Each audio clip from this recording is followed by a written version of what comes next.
শিপসহ চীনে গেলে চাইনিজ শিক্ষা বাধ্যতামূলক কিনা? আমার ভিডিওর কমেন্টে একজন শিক্ষার্থী জানতে চেয়েছেন এই প্রশ্নটি। আজকে মূলত আলোচনা করব স্কলারশিপ সহ চীনে গেলে চাইনিজ শিক্ষা বাধ্যতামূলক কিনা। পুরো সময় জুড়ে আপনাদের সাথে আছি আমি আনিসুজ্জামান নাহিদ। তবে চলুন মূল ভিডিওটি শুরু করা যাক।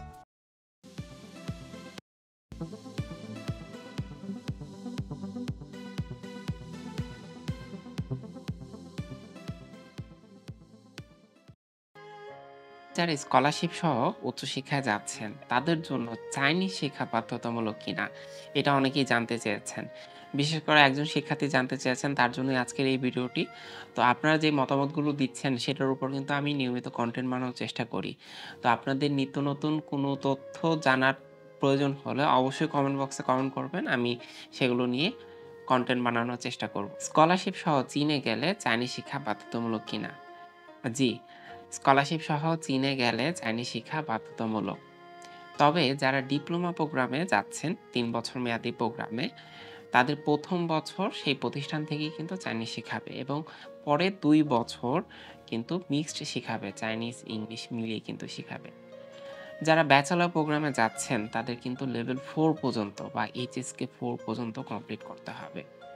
মেক্সিমাম ইউনিভার্সিটিতেই বর্তমানে এইচএসকে 4 কমপ্লিট করা ছাড়া কিন্তু সার্টিফিকেট প্রদান করে না। একাডেমিক পড়াশোনার পাশাপাশি আপনার প্রতি সেমেস্টারেই কিন্তু চাইনিজ ল্যাঙ্গুয়েজ থাকবে। অনেক ইউনিভার্সিটি আছে যারা এইচএসকে 4 যদি পাস না করতে পারে একজন শিক্ষার্থী, তাকে কিন্তু সার্টিফিকেট প্রদান করে না। তার জন্য বর্তমানে শিক্ষার্থীদের চাইনিজ ভাষায় অনেক বেশি গুরুত্ব দিতে হয়। আপনি একটা দেশে পড়াশোনা করছেন, সেই দেশের ন্যূনতম ভাষা বা বেসিক নলেজটা যদি না নেন, তাহলে তো লাভ হলো না। তারা স্কলারশিপ দিয়ে আপনাকে পড়াশোনা করাচ্ছে। তারা অবশ্যই চাইবে তাদের সংস্কৃতি, তাদের ভাষা আপনি শিখেন। এতে করে তাদের সংস্কৃতি সারা বিশ্বে ছড়িয়ে যাবে। আপনি যখন চলাফেরা করবেন, বাজারঘাট করবেন, তখনও কিন্তু আপনার চাইনিজ প্রয়োজন হবে। কারণ চাইনিজরা কিন্তু ইংরেজি শিখতে আগ্রহী না।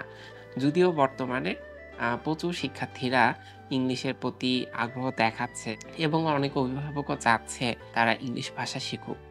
তবে চাইনিজ একটা বড় সংখ্যক গোষ্ঠী কিন্তু ইংলিশ ভাষা পারে না। তো আপনাকে উঠতে, চলতে, চলাফেরা করতে, ভ্রমণ করতে বা বাজারঘাট করতে অবশ্যই কিন্তু চাইনিজে কনভারসেশন করতে হবে। না হলে কিন্তু আপনার টিকে থাকা কঠিন হবে। তো পড়াশোনার পাশাপাশি আপনার বন্ধুদের সাথে কিন্তু চাইনিজ শিখে ফেলতে পারেন। সেই সাথে একাডেমিক পড়াশোনার পাশাপাশি যে চাইনিজটা শিখাচ্ছে সেটা মনোযোগ সহকারে কিন্তু শিখতে পারেন। অন্যথায় আপনাকে কিন্তু ৪ বছর আপনার প্রোগ্রাম শেষ করা হলেও আপনি যদি এইচএসকে 4 এ পাস না করেন, আপনাকে কিন্তু সার্টিফিকেট দিবে না। ২০২৫ ইনটেক পর্যন্ত অনেক বিশ্ববিদ্যালয়ে কিন্তু এইচএসকে 4 ম্যান্ডেটরি ছিল না। ২০২৬ ইনটেকে মেক্সিমাম ইউনিভার্সিটিতে এইচএসকে 4 ম্যান্ডেটরি করে দিবে। আপনারা যারা চায়নাতে উচ্চশিক্ষার কথা ভাবছেন, তাদের চাইনিজটা শিখতে হবে। সেই মানসিকতা নিয়েই কিন্তু চায়নাতে যেতে হবে। সেই সাথে যারা প্রস্তুতি গ্রহণ করছেন ২০২৬ মার্চ বা সেপ্টেম্বর ইনটেকে আপনি স্কলারশিপের জন্য আবেদন করবেন বা চায়নাতে যাবেন, তারা কিন্তু অবশ্যই চাইনিজ ভাষাটা কিন্তু শিখে যেতে পারেন। বাংলাদেশে বর্তমানে অনেক কিন্তু অনলাইন ভিত্তিক প্রতিষ্ঠান হয়েছে এবং অনলাইনে বিভিন্ন ফ্রি কোর্স পাওয়া যাচ্ছে, যে কোর্সের মাধ্যমে কিন্তু আপনারা চাইনিজ ল্যাঙ্গুয়েজটা শিখে যেতে পারেন।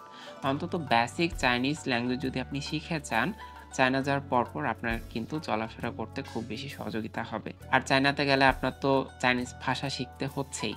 তো বাংলাদেশ থেকে যদি একটু চর্চা করে যান, সেটা আপনার জন্য অনেক পরিমাণ হেল্পফুল হবে। আপনারা যারা বেসিক চাইনিজটি শিখতে চাচ্ছেন, আমার অনেক শিক্ষার্থীরা বর্তমানে চায়নাতে আছে, তাদের সাথে আমি আপনাদের কানেক্ট করিয়ে দিতে পারি বা তারা বিভিন্ন সময়ে ফ্রি কোর্স নিয়ে থাকে, তাদের কোর্স অ্যাটেন্ড করে আপনি কিন্তু বেসিক চাইনিজটা শিখতে পারেন। ডেসক্রিপশন বক্সে আমার হোয়াটসঅ্যাপ নাম্বার থাকবে, যে কোনো প্রয়োজনে আমাকে হোয়াটসঅ্যাপে নক দিতে পারেন অথবা আমার ফোনে সরাসরি কল দিতে পারেন। যারা চায়নাতে উচ্চশিক্ষার জন্য আগ্রহী আছেন, যে কোনো তথ্য ও পরামর্শের জন্য আমি আপনাদেরকে সর্বোচ্চ তথ্য দিয়ে সহযোগিতা করব ইনশাআল্লাহ। পরবর্তী কোনো ভিডিওতে আপনাদের সাথে আবারও দেখা হবে, সে প্রত্যাশা আজকে বিদায় নিচ্ছি। যারা উচ্চশিক্ষার জন্য আগ্রহী আছেন, ২০২৬ ইনটেকে বিভিন্ন দেশে ভ্রমণ করতে, তাদের জন্য অনেক অনেক শুভকামনা জানিয়ে আজকের ভিডিওটি এখানে শেষ করছি।